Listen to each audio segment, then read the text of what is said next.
আসসালামু আলাইকুম। অবিরাম বাংলার সংবাদে সবাইকে স্বাগত জানাচ্ছি। আমি নাইম ফাথম মুবিন। শুরুতেই বিআরবি কেবলস সংবাদ শিরোনাম। জানিয়ে দেব সর্বশেষ আপডেট বাংলা সংবাদ। শুরুতেই শিরোনাম। শুরুতেই জানাবো বিএনপি কেন জামায়াতের দেশপ্রেম নিয়ে প্রশ্ন তুলছে, থাকছে বিস্তারিত প্রতিবেদন।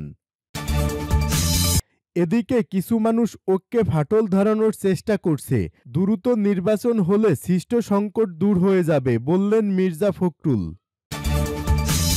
আরও থাকছে আওয়ামী লীগ দেশকে অর্থনৈতিকভাবে পঙ্গু করে দিয়ে গেছে বললেন জামায়াত আমির। এতক্ষণ শুনছিলেন সংবাদ শিরোনাম, এখন থাকছে বিস্তারিত। বিএনপি কেন জামায়াতের দেশপ্রেম নিয়ে প্রশ্ন তুলছে, থাকছে বিস্তারিত প্রতিবেদন। ৫ আগস্টের পর থেকে বাংলাদেশ জাতীয়বাদী দল বিএনপি এবং বাংলাদেশ জামায়াত ইসলামী শীর্ষ নেতাদের মধ্যে পাল্টাপাল্টি বক্তব্য দেখা যাচ্ছে, যা দীর্ঘদিনের এই দুই রাজনৈতিক মিত্রের সম্পর্কে উত্তাপ্ত সৃষ্টি করছে। সর্বশেষ বৃহস্পতিবার জাতীয় প্রেস ক্লাবে বিএনপির স্থায়ী কমিটির সদস্য মেজর হাফিজ উদ্দিন আহমদ ৭১-এ জামায়াত ইসলামীর ভূমিকা নিয়ে প্রশ্ন তোলেন। ৭১-এর ভূমিকা নিয়ে বিতর্ক।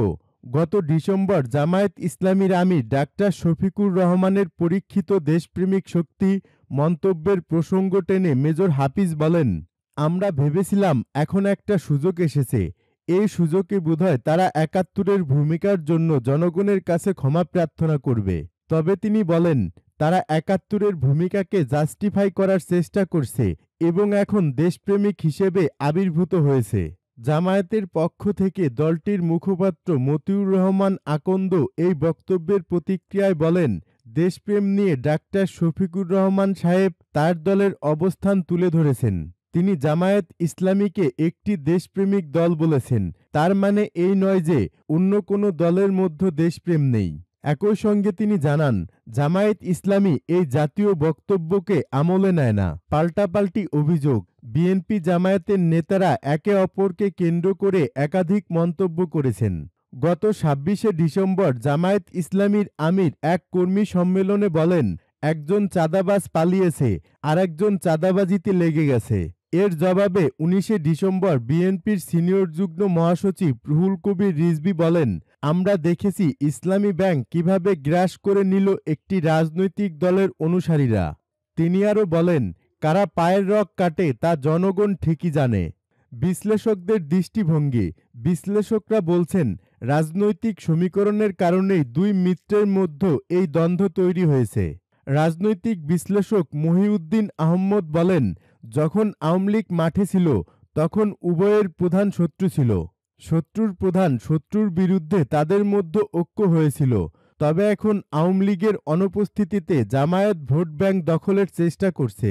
ঢাকা বিশ্ববিদ্যালয়ের অধ্যাপক ডক্টর সামিনা লুৎফা মনে করেন, রাজনীতির খেলায় সবই সমীকরণ।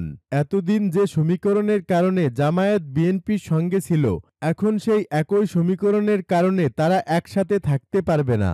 বিএনপির অবস্থান, বিএনপির জাতীয় স্থায়ী কমিটির সদস্য ইকবাল হাসান মাহমুদ টুকু বলেন, বিএনপি জামায়াত বরাবরই আলাদা দল ছিল। আমরা স্বাধীনতা যুদ্ধে বিশ্বাস করি, জামায়াত স্বাধীনতা যুদ্ধের বিরোধিতা করেছে। তিনি আরও বলেন, ন্যাচারালি আমাদের মধ্যে দূরত্ব থাকবে। জামায়াতের প্রতিক্রিয়া, জামায়াত ইসলামী সেক্রেটারি জেনারেল অধ্যাপক মিয়া গুলাম পরোয়ার বলেন, দলগত কোনো সম্পর্কে দূরত্ব তৈরি হচ্ছে না। কোনো নেতা যদি বক্তব্য রাখেন, সেটা দলের মতামত নয়, ব্যক্তিগত মন্তব্য। ভবিষ্যৎ রাজনৈতিক প্রভাব, রাজনৈতিক বিশ্লেষকরা মনে করছেন, আসন্ন নির্বাচনের প্রেক্ষাপটে এই দুই মিত্রের এই দ্বন্দ্ব আরও প্রকট হবে। জাহাঙ্গীরনগর বিশ্ববিদ্যালয়ের সাবেক অধ্যাপক আব্দুল লতিফ মাসুম বলেন, জামায়াত এখন নিজের প্রভাব প্রতিপত্তি বাড়ানোর চেষ্টা করছে, যা তাদের ভবিষ্যৎ কৌশলের অংশ। মহিউদ্দিন আহমদ বলেন, নির্বাচনের গন্ধ যত বেশি লাগবে, ততই বিএনপি জামায়াতের এই দ্বন্দ্ব আরও প্রকট হবে। দুই যুগেরও বেশি সময়ের রাজনৈতিক বন্ধুত্বের মাঝে নতুন সমীকরণ স্পষ্টতই বিভেদ সৃষ্টি করছে। তবে রাজনীতিতে এই কাদা ছুড়াছুড়ি ডালভাত বলেই মনে করছেন বিশ্লেষকরা।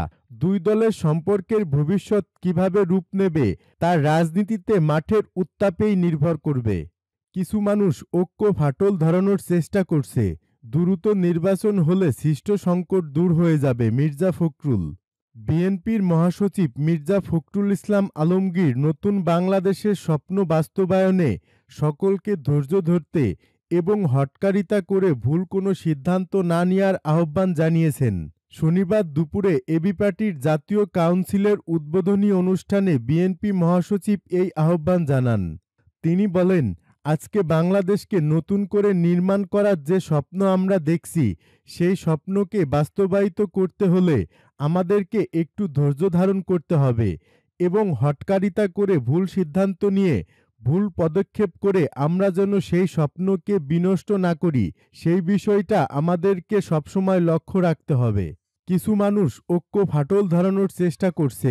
মির্জা ফখরুল বলেন, এখানে আমাদের কোনো বিভেদ নেই, কিন্তু দুর্ভাগ্যজনকভাবে আমাদের দেশের কিছু মানুষ তারা আজকে বিভিন্নভাবে এই ঐক্যে তারা কিছু ফাটল ধরানোর চেষ্টা করছেন। আমি জানি সেই চেষ্টা সফল হবে না। আমরা অবশ্যই অসীম সমন্বিতভাবে ঐক্যবদ্ধভাবে আমাদের যে লক্ষ্য, সেই লক্ষ্যে আমরা পৌঁছাতে সক্ষম হব। তিনি বলেন, আমরা একটা ভয়াবহ দানবের হাত থেকে রক্ষা পেয়েছি। আজকে একটা পরিবেশ এসেছে যে পরিবেশে আমরা নতুন করে বাংলাদেশকে নির্মাণ করার স্বপ্ন দেখেছি, কথা বলছি। আমরা যেন এই পরিবেশটা, এই স্বপ্নটা নষ্ট করে না দেই। আমাদের এখন যেটা প্রয়োজন, আমরা যেন আমাদের সিদ্ধান্তে অটল থাকি। আমরা একটা গণতান্ত্রিক ব্যবস্থায় ফিরে যেতে চাই। আমরা বৈষম্য দূর করতে চাই। আমরা বাংলাদেশে সেই তরুণদেরকে তাদের সঙ্গে হাত মিলিয়ে, কাঁধে কাঁধ মিলিয়ে আমরা একটা নতুন বাংলাদেশ গড়ে তুলতে চাই। দ্রুত নির্বাচন হলে সংকট দূর হয়ে যাবে। মির্জা ফখরুল ইসলাম আলমগীর বলেন, আমরা সংস্কারের কথা আগেই বলেছি, আবারও বলছি যে আমরা সংস্কার চাই। কিছু কিছু মানুষ আছেন যারা এটা ভুল বোঝানোর চেষ্টা করেন যে আমরা সংস্কারের আগে নির্বাচন চাই, নির্বাচনের জন্য অস্থির হয়ে গেছি। বিষয়টা কিন্তু সেটা না। এটা বুঝতে হবে। আমরা বলছি যে নির্বাচনটা কেন দ্রুত চাই। এই কারণে দ্রুত চাই যে নির্বাচনটা হলে আমাদের যে শক্তি, সেই শক্তি হবে বৃহৎ।